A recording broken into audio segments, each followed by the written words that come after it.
What's going on, guys? Welcome back to Zenn Magic. Sorry for not uploading Friday. I have a reason for that, which you'll see in a moment. But today, we are going to learn the flying card trick. Let's learn how to do it.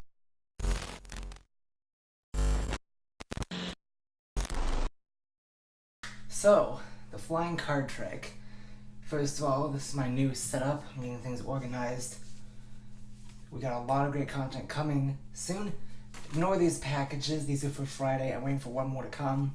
And then we'll do like an unboxing or mail time or something like that. But today we are going to learn the flying card trick. This is a really great effect. I use this all the time when I perform. It is probably one of the best tricks you can do. And it's a great opener. So the first thing we're going to do is go ahead and remove the aces from the deck.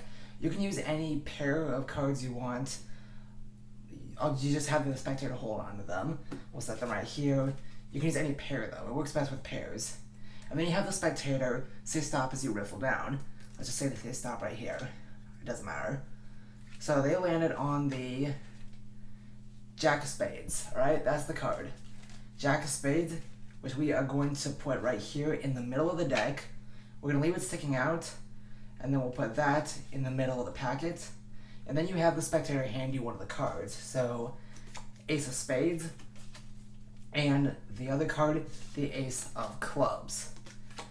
Now their card is the Jack of Spades. Watch the Jack of Spades. Right there. Watch it very closely, because it's actually going to jump from there all the way over to here. And that's the flying card trick. Let's learn how to do it.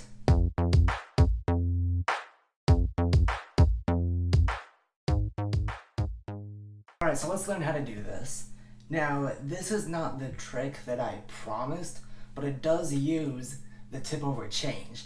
I have another trick coming that is going to use it, and I'm filming the performance video for that very shortly. Now, like I said, it doesn't matter what pair of cards you use. It could be jokers, it could be kings. I just use aces just because it just makes sense. You can use any pair of cards. You don't want to use cards that are different because then the trick might get confusing. So just any pair of cards makes sense. Now we're going to do the tip over change. If you haven't seen the video on the tip over change, click up here.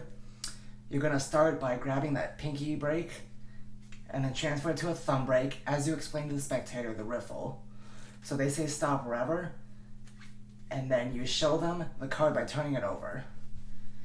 Then you do the tip over change as you turn it around, drop it on top. And that goes in the middle. And again, like I recommended for the tip over change, only leave it sticking out about that much. That way they have no obligation to check to see if it's still the card. Their card is still on the top of the deck. While you ask them for the aces back, just grab a pinky break. That's all you do. Just grab a pinky break. Because the first ace you're going to set on top of that card, but then when they hand you the second ace, it goes underneath both of the cards in the corner. So I'm holding it, their card's on the back, holding it just like that. And then the move is just, you're going to push this card in, as this card right here, just bring it down, and it will make it look like it popped out. So I'll kind of show you that again. So if you're here, obviously you wouldn't flash this much, but you're here, you just sort of pull down, and then it shows the card has popped out in this big swinging action though, so they don't see it. They see the card disappear from here and come over to here. It's not entirely angle sensitive. You could do it if you're surrounded, but that's really the entire basis to the trick. Again, pull out a pair of cards, have the spectator hold on to them if you trust them. If not, then you just set them on a table with something nearby. Prepare for the tip over change. Do the tip over change.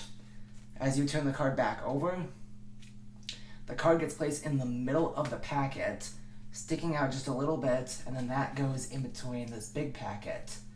So that is not their card. Their card is on the top of the deck. You ask for the aces or whatever pair of cards back as you set up for a pinky break.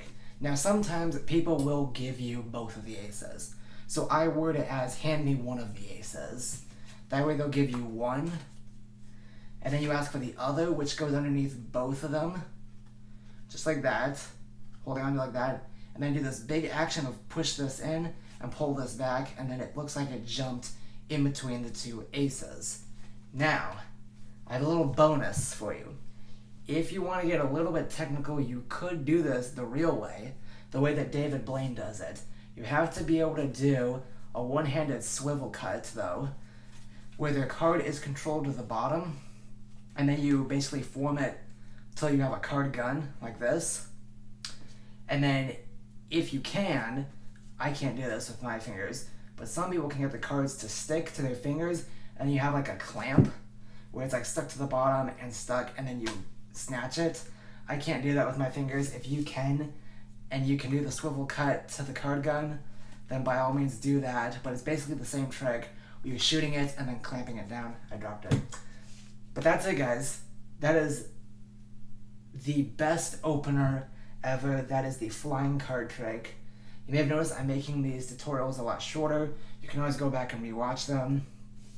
If you enjoy this and you like the new content, thumbs up for that new intro, by the way. That's all I got for today.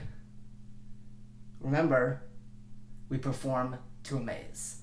See you next week.